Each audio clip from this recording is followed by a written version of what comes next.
라오디게아 교회의 사자들에게 편지하라. 아멘이시오 충성되고 참된 증인이시오 하나님의 창조의 근본이시니가 이르시되 내가 내 행위를 아노니 내가 차지도 아니하고 뜨겁지도 아니하도다. 내가 차든지 뜨겁든지 하기를 원하노라. 내가 이같이 미지근하여 뜨겁지도 아니하고 차지도 아니하니 내 입에서 너를 토하여 버리리라. 내가 말하기를 나는 부자라 부유하여 부족한 것이 없다 하나 내 곤고한 것과 가련한 것과 가난한 것과 눈먼 것과 벌거벗은 것을 알지 못하는도다. 내가 너를 권하노니 내게서 불로 연단한 금을 사서 부유하게 하고 흰 옷을 사서 입어 벌거벗은 수치를 보이지 않게 하고 안약을 사서 눈에 발라 보게 하라. 아멘. 아멘. 우리나라 교회의 가장 큰 전통 중에 하나가 신방입니다. 봄, 가을에 대신방 한다고 그래서 목사님과 교인들이 각 가정들을 방문해요. 40년 전만 하더라도 대신방을 한다 그러면은 잘 차려서 큰 잔치를 하는 거였었어요. 많은 분들이 모여서 함께 집에서 예배를 드립니다. 그 대신방이 지금은 이제 시대가 바뀌면서 문화가 바뀌면서 이제 많이 사그러졌어요. 그러나 이 신방이라고 하는 것이 우리나라에만 있는 것이 아니라 1세기 초창기 초대 원시 기독교에서도 신방이라고 하는 것이 있었어요. 왜냐하면 예배당이 없어요.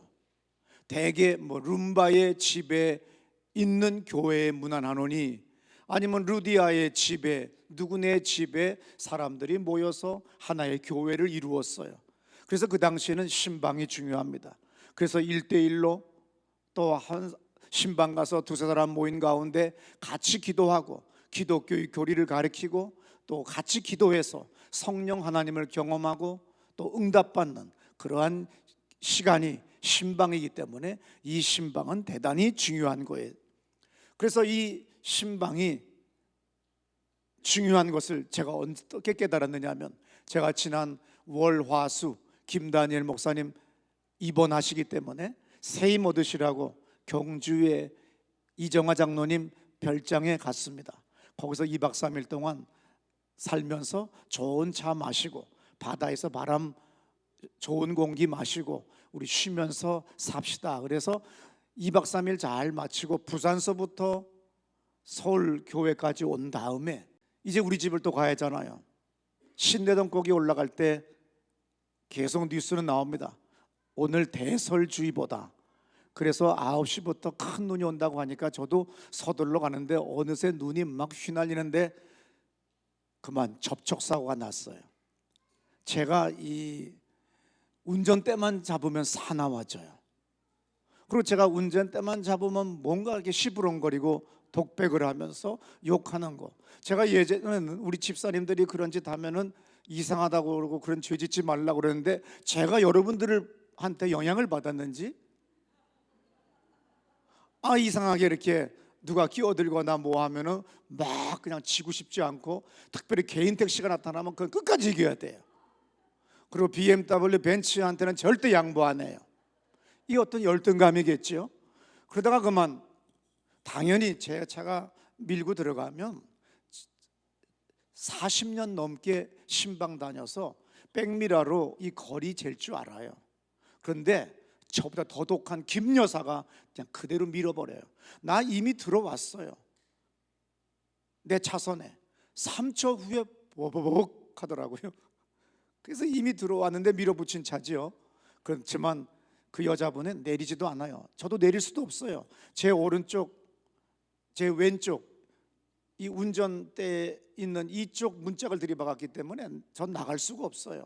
창문 내다봐도 그 사람도 안 나와요. 계속 전화합니다. 근데 경찰이 오더라고요. 또 그 다음에 경찰이 오니까 이 여성분이 나와서 사진을 막 찍습니다. 나는 할 일이 없어요. 나도 전화나 해야 되겠다. 아까 예배당에서 출발할 때 이 눈보라를 속에서 딸과 함께 교회에 기도하러 오시는 서명훈 권사님을 제가 봤거든요. 빨리 오라고. 서명훈 권사가 와서 목사님 나오지 마세요. 그냥 앉아 계세요. 그리고 경찰관하고 만나고 양쪽 보험회사의 직원들과 만나서 왔다 갔다 합니다. 1시간 가깝게 그 김여사라고 하는 분은 흥분해서 그 눈보라 속에서 그 추운 겨울바람 속에서 그냥 떨면서 왔다 갔다 흥분하지만 나는 흥분할 게 없어요. 서명훈 권사님이 계시니까. 1시간 다 지난 다음에 이제 가도 된다고 그래서 서명훈 권사님이 경찰관도 돌려보내고 다 한 다음에 저를 가라 그러더라고요. 그래서 제가 이제 힘차게 왔습니다. 고민거리는 하나 있어요. 이 차는 또 어디 가서 고치나? 그런데 김웅순 권사님 생각이 나요. 그래서 전화했더니 저녁 6시까지 새 차 만들어서 보험에서는 300만 원 든다는데 50만 원에 깨끗하게 새 차 만들어가지고 또 갖다 놓으니까 얼마나 좋은지 몰라요. 이때 그 눈보라 속 신내동 고갯길, 그 추운 겨울바람이 부는 이때에 서명훈 권사가 온 게 뭐예요? 신방이에요. 환난 속의 신방이에요. 고난 속의 신방인 걸 믿으시기 바랍니다. 다른 게 신방이 아니에요. 우리가 어렵고 힘들 때 주님이 신방 오세요. 또 우리가 어렵고 힘들고 경제적으로 많은 고난 속에 있을 때 교인들이 힘을 합쳐 와서 위로해주고 함께 기도하고 문제들을 해결해주고 도와주는 것, 이게 신방입니다. 그래서 저는 우리 서명훈 권사님과 김웅순 권사님 두 사람의 신방에 큰 위로를 받았어요. 다시 한번 신방에 대한 묵상을 해봤더니 정말 성경에 보게 되면 예수님의 신방. 그래서 오늘 설교 제목이 뭐지요? 사실은 예수님의 신방이지만 또 그렇게 하면 너무 차원이 낮은 것 같아서 제가 좀 거창하게 했어요. 우리 다 같이 읽으실까요? 네, 아가서에서 자기 사랑하는 여인에게 내게 문을 열어다오. 내 사랑하는 관계고 내 마누라지만 또 함부로 할 수 없는 거예요. 또 인격자이신 주님은 또 아무나한테 들어오지 않아요. 귀신은 우리의 의지와 상관없이 우리에게 들어오지만 주님은 우리가 인격적으로 환영할 때 들어오시는 거죠. 일본 사람들은 우리나라 사람보다 약간 수준이 교양이 있어요. 그래서 딸네 집에 가서라도 친정어머니가 부엌 함부로 들어가지 못합니다. 싱크대 쪽 함부로 가지 않아요. 딸한테 허락을 받아요. 그러나 우리나라 시어머니와 친정어머니는 막 들어가잖아요. 그래서 며느리들이 그렇게 아파트 이름이 긴 영어로 된 아파트로 가는 이유가 바로 그겁니다. 며느리 옷장 막 열어붙이고 그냥 쓰레기가 다 갖다가 처박아 놨는데 거길 또 열어붙이는 것이 우리 한국의 친정어머니 시어머니지만 일본 사람들은 아니에요. 부엌도 딸한테 허락을 받고 들어갑니다. 우리 인격적인 하나님은, 주님은 우리에게 오실 때 우리에게 문을 두들기 있어요. 들어가도 되겠어? 내 마누라라고, 내 자식이라고, 내 남편이라고 마음대로 하는 것이 아니라 인격적인 그런 관계 속에서 내게 문을 열어달라고 그렇게 부탁을 하는 겁니다. 근데 이 신방이라고 하는 것이 한국에서는 많이 변질돼 가지고 그냥 먹고 마시는 것, 잘 차리는 걸로 돼요. 제가 언젠가 어느 집에 신방을 갔더니 안수기도를 이분이 받고 성령이 임해가지고 막 쓰러져가지고 호적거리기 시작을 합니다. 방언을 막 하기 시작하더니 한참 있다가 배낭가 빽 떨어나가지고 막 뛰어나가요. 그게 뭔가 했더니 생선 탄다고. 여러분, 신방은 먹으러 가는 거 아니에요. 요한복음 11장 20절에 이런 말씀 있죠. 들어보세요. 마르다는 예수께서 오신다는 말을 듣고 곧 나가 맞이하되 마리아는 집에 앉았더라. 네, 주님이 마리아와 마르다의 집에 신방 갔어요. 그런데 중요한 건 마르다는 분주했고 마리아는 주의 발 아래 앉아 그의 말씀을 듣더니, 오늘 이것이 신방의 바른 자세입니다. 오늘 본문이 요한계시록 3장 20절이에요. 라오디게아 교회에게 하시는 말씀입니다. 잘 들어보세요. 볼지어다 내가 문 밖에 서서 두드리노니 누구든지 내 음성을 듣고 문을 열면 내가 그에게로 들어가 그와 더불어 먹고 그는 나와 더불어 먹으리라. 오늘 이 유명한 주님의 말씀을 우리는 다 익히 알고 있어요. 그러나 이 라오디게아 교회에 대해서 주님은 말씀하시는데 차지도 않고 뜨겁지도 않다. 그리고 자기의 처지를 분별할 줄 못해요. 그래서 주님이 너 새로워지라고, 새롭게 너 자신을 갱신하고 일신시키라고 가서 문을 두드리십니다. 그래서 이 내가 두드리노니, 내가 서서, 내가 두드리노니, 이건 현재 능동적 뉘앙스로 표현되어 있어요. 징계의 심판이 아니고 책망의 훈계를 나타나는, 책망과 훈육을 나타내는 내용이에요. 지금까지 향유하고 있다고 네가 주장은 하지만 실제는 넌 거의 잃어버렸고 네 눈은 못 보는 거나 마찬가지다. 그래서 너와 나의 관계를 새롭게 하자고 주님이 무조건 쳐들어와서 막 짓밟고 귀신같이 막 쳐들어와서 누르고 내 인생을 망가뜨리는 것이 아니라 문을 두들기시는 거예요. 나를 맞이해 주겠니? 나를 환영하겠니? 나에게 문을 열어주겠니? 이렇게 주님이 말씀하는 거죠. 그래서 그레고리 빌 교수의 주석을 제가 읽어봤더니 오늘 이 요한계시록 3장 20절의 말씀은 구약성경 아가서 5장 2절의 말씀에 의존한 비유 형식으로 주어졌다고 그분이 그렇게 글 쓴 걸 제가 읽었어요. 아가서 5장 2절의 말씀 제가 읽어드립니다. 내가 잘지라도 마음은 깨었는데 나의 사랑하는 자의 소리가 들리는구나. 문을 두드려 이르기를 나의 누이, 나의 사랑, 나의 비둘기, 나의 완전한 자야, 문을 열어다오. 내 머리에는 이슬이, 내 머리털에는 밤이슬이 가득하였다 하는구나. 그래서 그레고리 빌 교수가 그분의 주석에서 이렇게 말합니다. 관계의 갱신에 초점이 맞춰져 있는 내용이고 말씀이라는 거죠. 누가복음 19장에서 예수님은 여리고성을 지나가다가 수많은 사람들이 연도에 서 있습니다. 근데 마침 여리고라고 하는 것은 우리 성서학자들이 말할 때 도시가 다른 도시보다 작지는 않아요. 그래서 세무서가 있는 도시 몇 개 중에 하나의 세무서가 여리고에 있었는데 마침 그 여리고의 세무서에 삭개오가 세무장이라고 돼 있어요. 그래서 이 세무장이라고 하는 이 단어는 신구약 성경에 유일하게 한 번 나오는 단어로 쓰여져 있어요. 뭐 세무장이 더 이상 나올 일이 없을 테니까 한 번 나오는 단어입니다. 그래서 외울 필요가 없는 단어 중에 하나가 이 단어예요. 어떻든 간에 예수의 소문을 듣고 많은 사람들이 운집하니까 키가 작은 삭개오가 어떻게 예수님을 쳐다볼 수가 없어요. 옛날 소문일수록 풍문일수록 아주 요란합니다. 그의 그림자만 밟아도 병고침을 얻었대. 옷깃만 스쳐도, 눈빛만 마주봐도 별짓들을 담는 풍문들이 있을 때에 오늘 삭개오는 길이 없어요. 그래서 마침 돌무화과 나무가 있었습니다.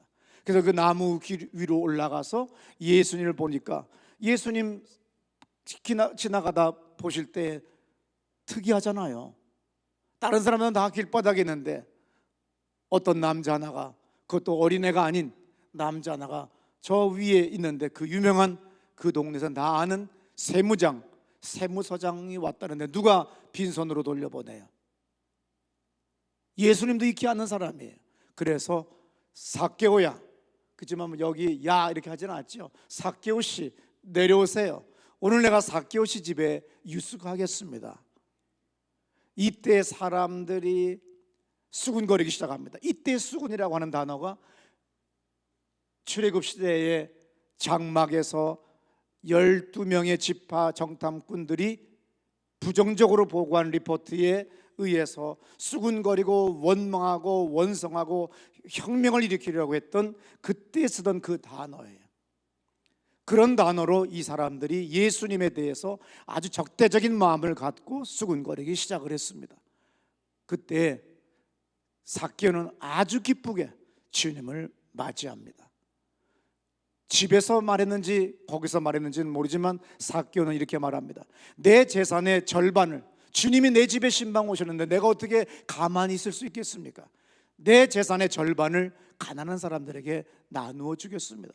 그리고 내가 부당하게 취득한 재산이라고 한다고 하면 4배로, 출애굽에 나오는 모세 오경의 율법대로 4배로 갚겠다고 하는 놀라운 고백, 변화된 태도를 선언적으로 하는 장면이 누가복음 19장 1절부터 5절에 나와요. 사람들이 수군거릴 때 예수님은 내가 너희 집에 유숙하겠다 할 때 어떤 단어냐면 우리가 세상이 바뀌어서 여행을 가면 자동차에서 짐들을 다 트렁크에서 꺼내요. 옛날 사람들은 나귀에서, 말이나 소나 나귀, 당나귀에서 짐을 내릴 때의 그 단어가, 내린다 하는 그 단어가 일반적인 단어로서 유숙한다, 너희 집에 자겠다, 이 뜻을 이야기하는 그 단어로 돼 있어요. 그래서 우리가 유숙한다고 하는 것은 사실은 원어에서는 짐을 내리는 거지만 그것은 너희 집에 자겠다고 하는 그 뜻으로 번역이 되게 되는 겁니다. 어떻든 간에 예수님은 그 집에 들어갈 때 계속 사람들은 수군거립니다. 적대적으로 수군거립니다. 그때 예수님은 9절 10절에 유명한 말씀을 하셨어요. 들어보세요. 예수께서 이르시되 오늘 구원이 이 집에 이르렀으니 이 사람도 아브라함의 자손이미로다. 네, 이 사람도 아브라함의 자손이다. 그가 레위 지파였고 나쁜 짓 하는, 그리고 이스라엘 사람들에게, 로마 정복자들에게 세금 걷어다가 바치고 자기들한테는 늘 착취하던 이 인간, 이 나쁜 놈은 구원받겠는가? 당연히 지옥 가겠지. 지옥 아르목에 앉을 거야. 이렇게 사람들은 앞에서는 아부하고 공손한 척하지만 뒤에서는 늘 손가락질하는 타부의 대상이었지만, 그래서 저는 절대로 천국 못 간다고 사람들은 단정했지만 오늘 예수님은 선언적으로 말씀하십니다. 오늘 구원이 이 집에 이르렀으니 이 사람도 아브라함의 자손이다. 아브라함의 자손이란 뭘 얘기해요? 갈라디아 3장 마지막 절에 뭐라고 합니까? 우리가 예수를 믿음으로 세례를 받고 예수를 나의 구세로 영접하면 우리는 예수를 옷 입은 사람이 돼요. 그리고 성경의 모든 축복은 아브라함과 이삭과 야곱의 후손에게 축복 준다고 되어 있지, 한국 사람에게, 일본 사람에게, 중국 사람에게 복 준다는 말은 없어요. 우리가 예수를 믿음으로 우리는 혈통적으로 아브라함의 후손은 아니지만 우리는 아브라함의 후손이 됐다고 사도 바울이 선언적으로 이야기해요. 그래서 이 사람도 축복받는 하나님의 자녀다, 이렇게 이야기할 때 아브라함의 후손이다, 그렇게 이야기했습니다. 10절에 인자가 온 것은 잃어버린 자를 찾아 구원하려 온 거지, 내가 있는 사람, 구원받은 사람들을 집에 유숙하는 것이 아니라, 그 당시에 이스라엘 사람들의 잘못된 관념은 죄인과 같이 있으면 그들의 죄악이, 그들의 질병이 옮긴다고 생각해요. 아직도 21세기에 무식한 사람들 많아요. 어떤 사람이 암 환자니까 그 암이 옮을 거라고 하는 생각을 가진 사람이 있어요. 이렇게 무지몽매한 사람이 있어요. 그럼 암 환자 가족은 뭐야? 어떻든 간에 이스라엘 사람들은 타부, 여러분들이 한글로 그냥 타부라고, 영어로 굳이 할 것도 없고 얇은 책 하나가 있어요. 좋은 것에 대한 타부, 나쁜 것에 대한 타부들이 모든 나라에 다 있어요. 근데 특별히 유별나게 타부가 강한 것이 이스라엘 사람들이에요. 그래서 이 사람은 지옥 갈 것이고 아브라함의 복을 못 받을 거라고 단정하니까 주님은 그것을 아신 거예요.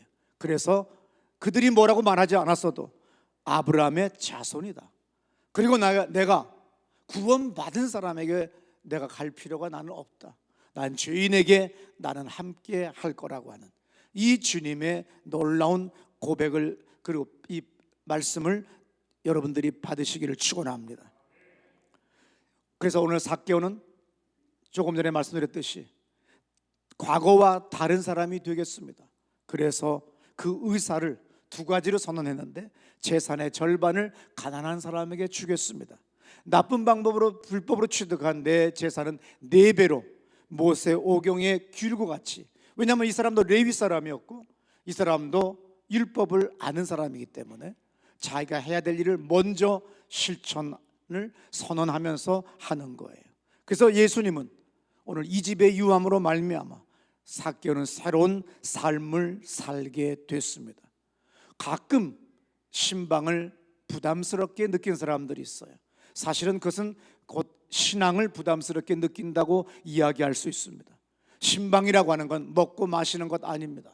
신방이라고 하는 건 뭐냐면 함께 하나님께 기도하겠다는 거예요. 함께 하나님께 예배드리겠다는 겁니다.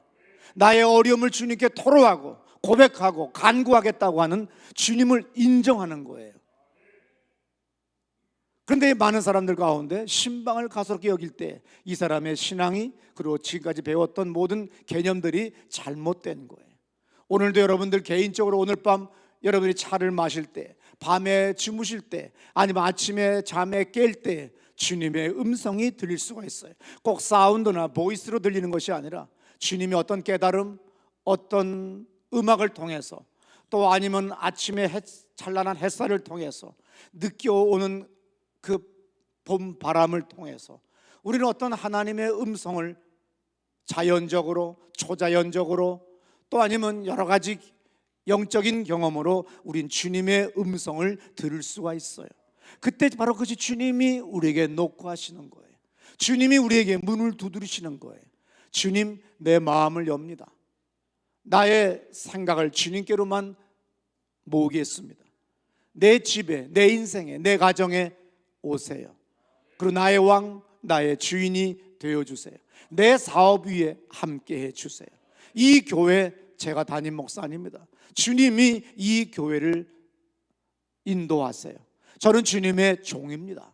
이렇게 고백할 때 주의 놀라운 은혜와 은총이 여러분들에게 임하는 걸 믿으시기 바랍니다.